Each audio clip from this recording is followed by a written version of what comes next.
Hello guys, it's Nisanka. You will not believe what's just happened, and some of you will believe it because you were there when it happened. I just finished the workshop, delivering a workshop to about 20 people, and about 40 people registered, and I forgot to record it until halfway through. So I'm just doing it again. Okay, that's 90 minutes. I don't think this will take 90 minutes. Anyway, so I'll get to the job straight away then, because that'd be easier. So we are going to be covering how to co-parent with the narcissistic partner or ex-partner, and I'll be covering a bit of my story, challenges of co-parenting, decide what you want to do for yourself, and best practices of parallel parenting, communicating without fear, and internal boundaries, and supporting your children through chaos, and and a roadmap to healing. And if you have any questions and you're catching up with the recording, please send all those questions in an email to me, and then I will respond to them. Okay. So there won't be a big pitch at the end, and that's not how I roll. So if you're interested, you can ask me any questions about my offers during the Q&A session. Here's what I intend to share with you. No pressure to book anything. Please keep the links and explore later, and we can focus on the workshop. So that's what I meant to say. So I have single sessions, and that's 60 minutes. Up until 16th of November, you can book as many single sessions as you possibly can. If you use this particular link for £88 an hour, the single session, and you can book into the future. But the link expires on the 16th of November, just to let you know. So, where does it all start? So it all starts with me believing that I have the perfect fairy tale. I grew up in Sri Lanka, really in a small village, and in a very volatile environment based on because of my parents' relationship and what was going on, the level of domestic violence that was going on. And I always wanted to get out of that situation. So when I actually met the one, I thought, and we dated about 7 years before we got married. And when I actually met him, and I thought I had my fairy tale. And I was flying off to England after my wedding to do my master's. So I thought I had it all, right? I thought I had it all. And so little by little, and I came to England when things started going really crazy and ugly. I never thought it was because of the relationship that I was in or because of the level of control that was going on or emotional abuse that was going on. I thought it was because I'm settling into a new life and I'm an immigrant. And I thought it was all going on because of that. So I had like lots and lots of excuses and justification to what was going on. And little by little, I started like giving up things. I can't remember which one I gave up first and which I gave up last, but before long, I'd given up my dream. I'd given up a scholarship to do a PhD. I'd given up my dream of traveling around the world and working, and I'd given up, you know, um, other things, and just I've given up singing. I always loved singing, and people knew me for singing. I've given it up, and every single time I've given up, and I thought, you know what, this is something is wrong with me. Something is wrong with me because I was made to believe that something was wrong with me. So what I did hard was to work harder to earn the love because deep down I believed I wasn't lovable, and I had to work harder to love because that was the environment. And I thought that was the case. And if I ever challenged the whole situation, then it would be, anything that I've ever challenged on would be my fault. That it's only because I didn't do something right, or I didn't know how to love, or I didn't know how to be the right person. So I worked harder to be the right person and the better wife and a better mother. And it just goes on. I kept begging in certain situations, like, what can I do? Tell me. It's like, I turn left and I'm not good enough, and I turn right, I'm not good enough. And I stay still and I'm not good enough. And and so it goes. It just keeps going on and on and on and with the cycle. And at one point in my life, I had two choices. One, to either kill myself, or the other one is to leave this relationship and build a life for myself. I'm Asian. I wasn't brought up that way. And what I did not realize is what would come next, and that is the challenges of co-parenting. As every single thing was a problem, every single thing was an issue, every single thing was a problem, or because I did something wrong. Accusations after accusation. The most painful thing was to see the my child going through this pain. And I was begging, like, just don't do that. Can you not see that she's traumatized and she's gonna lose faith in both of us, and that's really dangerous. And I've written letters, I've written text, I've written letters to the lawyers, I've written letters to the school, I've done that, going through all of that battle. And but I'm glad I did that, because if somebody told me at the time that you can't co-parent with a narcissistic person, I would not have believed it, because I had to go through that experience myself to understand that's what was going on. So once I've had that realization, it was easier from there, because what I did was to get very strategic about it. So what I'm going to share is all the things that I've learned. And my whole life crumbled apart, which means I was so isolated with this. I was isolated from the community, I was isolated from the world that I knew, and I was not invited to parties or any common gatherings or things like that. So it was just her and I, and we had to create this life together again from the scratch. So you know what? I decided what I wanted for myself, and I thought, I'm not going to let this experience bring me down. So I decided what I wanted for myself. We created memories, we created new experiences, we created new traditions, and we created, spontaneous moments. And I went deeper into my relationship with my daughter. So if somebody asks, can we co-parent with a narcissistic partner or ex? I would say no. You have a better chance of bumping into a unicorn that parts rainbows than meeting a narcissist who agrees to co-parent. And so why do you feel like you're talking to a brick wall? And why can't you actually co-parent with a narcissistic partner? Because they're emotional. So if you're dealing with a full-blown narcissistic personality disorder person or psychopathic person, then their reality is impaired beyond repair. They're talking to a fantasy. You're just an object that they can pick up and they can drop again as and when pleases. You're there to offer them validation.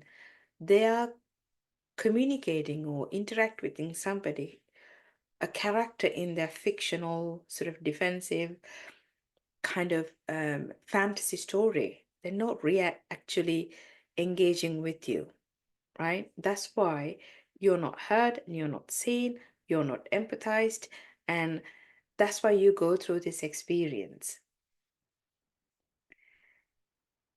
And the question I want to ask you is that, would you expect a 2-year-old to be able to would you expect a 2-year-old to be able to look after your children?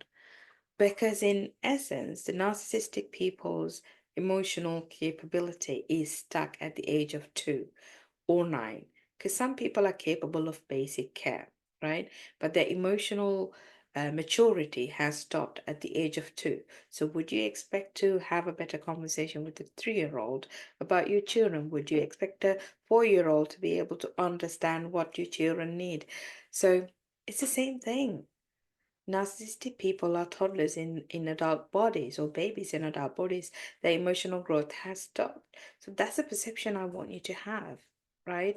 So let go of any expectation that they would rise up to be a emotionally available parent, right? So co-parenting, for the co-parenting relationship to work, you need positive communication. You need to make it child focused. You need to put differences aside. And both parents must support children, and you must respect children's needs. But you know that's not happening because that's not your experience, right? And for the parallel parenting to work, for the parallel parenting to work, the legally the court must decide that you are not capable of co-parenting. To get to that stage, you need to go through a process of getting parental plans, getting child protection authorities in, like Kafka's and guardians, involved, gathering evidence, going through mediation, going through court process, police reports, etc., etc. Now, if you're dealing with somebody like a malignant narcissist or psychopathic, somebody with psychopathic traits, then this is highly recommended, right? Because I don't think you can get away with that, because those people um, are going to be constantly um, sort of take everything away from you if you don't do anything, right? And your children and yourself are going to be in immediate danger. So therefore, you need to go through that, reporting them to the police, go through the court, get parenting plans set up and agreed by the court, right? Now, if you're dealing with somebody who is mild to moderate level narcissistic person, which is the experience of majority of the people, then there might be a middle ground. And the middle ground might be that you might be able to skip the court process, that you might just verbally agree to 50-50 parenting, right? Or 50-60 parenting, whatever the agreement that you have. You might just stop at a mediator and get a parenting plan done. Um, what you can do with them is use the language of co-parenting, but you actually emotionally detach and then you parallel parent. So it's not a legal agreement in terms of parallel parenting, but you're emotionally detaching yourself. There are four areas that you must legally agree to, both of you. It's like the living arrangements, um, medical care, children's education, and emergency situations and how to deal with emergency situations. Like those things you must agree legally. So, for example, if you want to move your children out of the school and move them somewhere else, you must agree. Both parents must sign because you both have the legal rights. And those are very difficult situations. But if you don't have any of those problems, right? And what you have is everyday battles, the then you emotionally disengage and you do your thing with parallel parenting, right?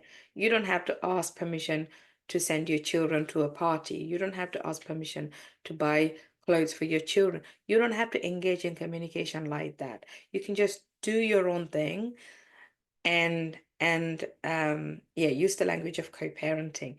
So you use court approved app to communicate, right? So that they are less abusive. And um, they might still use the court, the app to abuse you, but I'll teach you how to deal with it.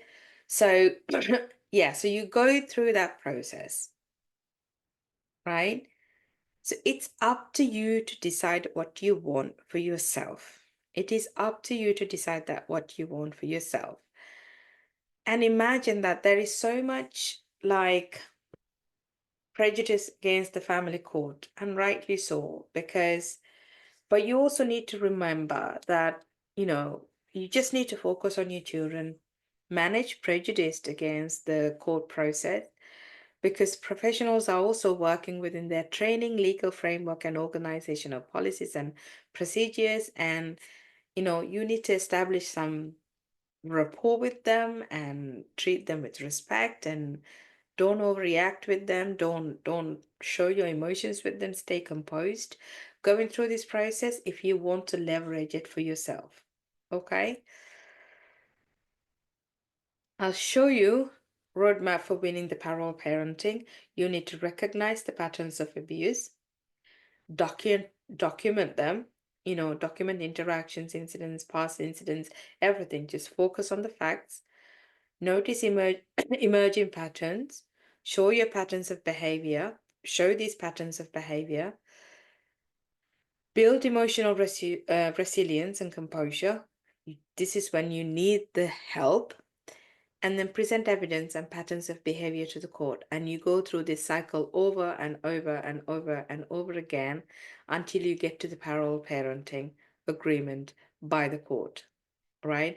And this is why healing is important. And I'm not prescribing it for you, but it's really important because then you can face these things better, right? With the support. So parallel parenting guidance is to have emotional detachment, have positive practices, they're all in your workbook, learn skills and teach children skills and continue healing. Okay? So if court is not your choice, right? Even if the court is your choice, this trick I'm going to show you is really, really important. I want you to figure out what is the diamond level supply of the narcissistic person. What is the diamond level supply, right? Diamond level supply for a narcissist is a thing or a person that they don't want to lose, that they want to treasure it, they want to keep it so close to their heart, and they actually have so much value and respect for that. Well, respect in the sense that it works for them, and that therefore they need it in their life, and they don't like this diamond level supply to be attacked, right?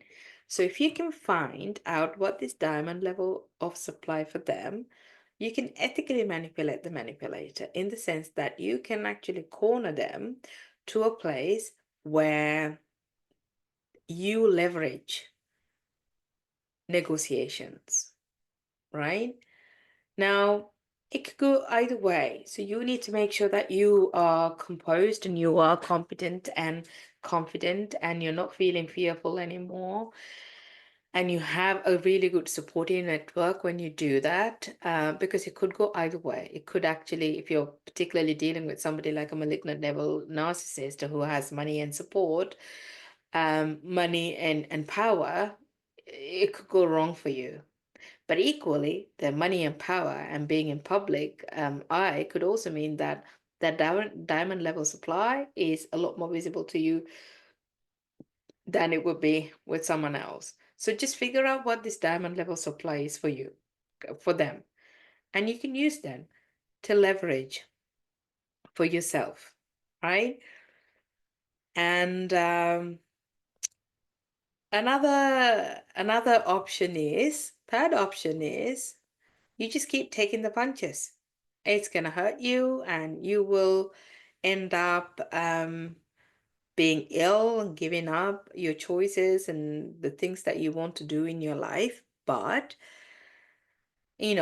some people choose this. You keep putting the money in the slot machine. You keep putting the money in the slot machine. You know that things won't change. You know there is no win, but you've decided to do that. Either way, two things important: that you make peace with it. You make peace with the choice that you make, right? Second is, in any of these situations, that your relationship with your children is non-negotiable. So you bring your children up with deep values, deep relationship, unconditional love towards them, and teaching them with positive beliefs about themselves so that they know how to navigate this relationship, right? They know what's healthy attachment is like and what's abusive patterns are like, and they can reject the abusive patterns and lean on to healthy attachments. And that's where you will win this game. That's where you will win this game. Okay, do a bit of a mood test, and I'm going to take you through the workbook now because I think that's important. So, where's the workbook? If you've downloaded it, you can work on it. If not, go to PDF Aid and upload your workbook here, and you can start. So, first things first, right? Um,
Actually, I'm gonna do the workbook video separately. Let's see if I